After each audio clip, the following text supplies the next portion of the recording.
Ça, c'est la bêtise humaine. Quand un humain pêche un poisson, c'est seulement 50% du poisson qui est consommé. Je me trouve dans un atelier de filetage sur le port de Lorient. C'est ici qu'on coupe le poisson pour ensuite être vendu. Et tout ce que vous voyez derrière moi, en fait, ça part à la poubelle ou c'est transformé en farine animale. Alors que dedans, il y a encore beaucoup de restes qui sont propres à la consommation. Ici, ça représente jusqu'à 10 tonnes de poissons par jour. Tu vois, t'as plein de chair. Tout ça, c'est du bon poisson. Tu vois toute la chair qu'il y a. Dans les 50% qui restent, il y a encore une partie qui est jetée parce qu'ils ne respectent pas les standards de poids de la restauration et de la demande de consommation. Minimum, normalement, c'est 110 grammes le dos. C'est une prestation qu'on fait pour un prestataire. Donc, du coup, on est obligé de respecter ses charges à lui. On n'a pas le choix. Sur les merlus que vous récupérez, il y a beaucoup de parties qui ne sont pas mangées par l'homme. Là, on va dire qu'on fait des dos, oui. De tout le ventre, on va dire que ça part malheureusement à la poubelle. Il y a certaines personnes qui ne veulent pas, on va dire, au niveau de la queue, au niveau de la tête. En gros, ça fait pas plus longtemps. Et avant ce bout de filet là, il partait à la poubelle. Et c'est cette pierre qu'on récupère. On va le mettre dans des poches. Et on va vendre ça sur nos poids roulés. 3 € la poche. On récupère à peu près entre 1 tonne à 2 tonnes par semaine. Ou quand c'est destiné à être jeté ou en farine, bah forcément c'est dévalorisé. Les prix sont fracassés par 2, par 3 ou par 4. Là, il se rapproche presque du prix d'un poisson normal. Donc ça lui permet aussi, lui, demain, de mieux payer les marins pêcheurs. Le poisson que récupère Karim est ensuite vendu dans une dizaine de points relais ici en Bretagne. On y trouve aussi des paniers de fruits et de légumes qui ne respectent pas le cahier des charges de la grande distribution. J'ai passé ma journée avec Karim pour mesurer à quel point on jetait des aliments plutôt que de les manger. On va partir en production. Je vais t'emmener voir des champs de choux, d'artichauts et autres. 1 kilo sur 5 est jeté. C'est tout juste scandaleux, c'est criminel. Maintenant, il y a une prise de conscience. Le Covid a aidé. Les catastrophes écologiques ces dernières années nous aident aussi. Et c'est justement maintenant qu'il faut appuyer fort. Ah, beau gosse, la forme? Et toi? Bah ouais. Les tomates que je vois là, c'est toutes les mêmes. Ouais, c'est toutes les mêmes. Elles sont toutes de la même forme, elles sont toutes du même poids. Pourquoi? Ben, c'est justement, on en revient dans les années 90. Pour réglementer les achats de marchandises entre les producteurs et la grande distribution, c'est là qu'on a standardisé les produits. On a écrit le fameux cahier des charges dans lequel on a écrit le produit idéal qu'on aimerait recevoir tous les jours. Donc on va écrire sa taille, son poids, sa longueur, son diamètre. Et par exemple, pour le concombre, on va même écrire son degré de courbure qui va être de maximum 5%. À chaque fois que ça ne rentre pas dans ce cahier des charges, c'est retoqué, c'est-à-dire qu'on le détruit. J'ai peut-être pas fait de grandes études, mais pourquoi cette tomate-là, elle serait vachement mieux que celle-là? J'ai toujours du mal à comprendre.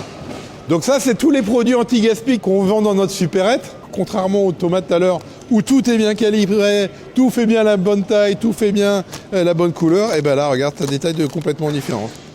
Ça, c'est du bio. Et ça, ils en jettent 10 à 15 tonnes tous les jours. Quand tu vois la qualité de la carotte, c'est tout juste un scandale de pouvoir jeter ça. Chaque jour, nous ici, on fabrique 4000 paniers, soit des paniers de légumes normaux, dits conventionnels, soit des paniers de légumes bio. Et on en est déjà à 1 million de paniers. L'équipe panier.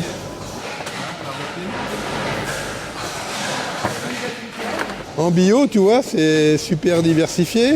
Tu as de l'oignon bio, de la pomme de terre bio, de la carotte bio, du radis bio et du chou bio. Donc voilà ce qu'on propose pour un peu moins de 7 €. Alors quand ce producteur il donne ça aux vaches, il touche rien, il gagne rien. Et à ce jour, chez nous, il gagne plusieurs centimes d'euros au kilo. Ça varie selon les produits, ça varie selon la quantité qu'on a à trier. Bien évidemment, c'est une fierté de déjà de ne pas gaspiller avec la crise mondiale en ce moment et de notre côté, essayer que tout le monde avoir accès aux fruits et légumes parce qu'il y en a plein qui ne peuvent pas acheter ça. C'est cette idée de redonner une nouvelle vie à tous les produits alimentaires avec des prix bien étudiés, pas chers par rapport à tout ce qui se passe, tout le monde sera gagnant. Donc tu vois, on est en train de préparer des palettes. Donc tu vois, même dans le légume, on a des biscuits. Souvent, ces gâteaux, ils sont refusés. Tu vois, parce que, pareil, dans l'épicerie, il y a aussi des cahiers des charges. Et ben, la plupart des enseignes, des fois, ils refusent parce que le trait, il n'est pas droit, tu vois. C'est vachement embêtant. J'ai travaillé presque 25 ans dans la grande distrie, Intermarché, Continent, Auchan et Casino. J'ai souvent été patron des achats fruits et légumes. C'est pour ça que je ne jette la pierre à personne. Parce que j'ai été de l'autre côté de la barrière à l'époque quand on a écrit les cahiers des charges. Mais je pense que je cherche surtout une paix avec moi-même. Tu sais, quand je travaillais dans la grande distrie, quand ma gamine allait à l'école, je lui disais toujours, tu dis pas ce que fait papa, parce que j'étais le méchant. Oh là là, celui qui travaillait dans la grande distrie, c'était le méchant. Là, j'aimerais bien juste que ma fille elle soit fière de moi. Je t'emmène dans l'intermarché de Meillac. Et dans la galerie marchande, il y a un petit commerce qui est devenu point relais chez nous maintenant depuis presque un an. À ce jour, on est présent dans les 5 départements bretons, on a 60 points relais. Par exemple, ici, c'est combien de paniers de légumes qui partent en moyenne chaque jour? On a 2 livraisons hebdomadaires. Je crois qu'au mieux des semaines, on a fait dans les 250 paniers peut-être. Par semaine? Oui. Ça pèse pas trop long. J'ai acheté un panier fruits du soleil, donc pourquoi c'était 7 € pour à peu près 4 kilos. Alors, je vais le voir, je pense qu'ils sont tout à fait mangeables, comestibles en fait, tels qu'ils sont là. Donc moi je vais partir là-dessus, on va voir, mais c'est sûr qu'économiquement c'est vachement intéressant. Merci. Ouais. Je dis toujours, on vit un truc de dingue, c'est un rêve éveillé. Jamais, ou sinon on aurait été super prétentieux de dire qu'on espérait un tel engouement de la part des consommateurs et une telle réussite. Le projet à la prochaine rentrée, c'est d'ouvrir 1000 supérettes anti-gaspi. Je vous rappelle, on a démarré il y a 12 mois, 12-15 mois. On avait 0 salarié, j'étais le seul salarié. À ce jour, on est déjà à plus de 60 salariés. Ça montre aussi qu'il peut y avoir un business de l'anti-gaspi. Ouais, il peut y avoir un business dans l'anti-gaspi. Alors, j'aime pas le terme business parce que tout de suite, les gens disent il se fait plein de pognon, machin, etc. C'est toujours souvent péjoratif. Mais oui, on peut entreprendre dans l'anti-gaspi et oui, on peut changer les choses en devenant membre anti-gaspi. En tout cas, il est urgent de se bouger pour devenir acteur. On peut plus regarder les trains passer. Et puis, quand on est en Bretagne, on a un devoir d'être les premiers et puis de faire bien les choses. Parce qu'on est les plus gros producteurs, donc on est les plus gros gaspilleurs. Donc c'est à nous de prendre notre destin en main.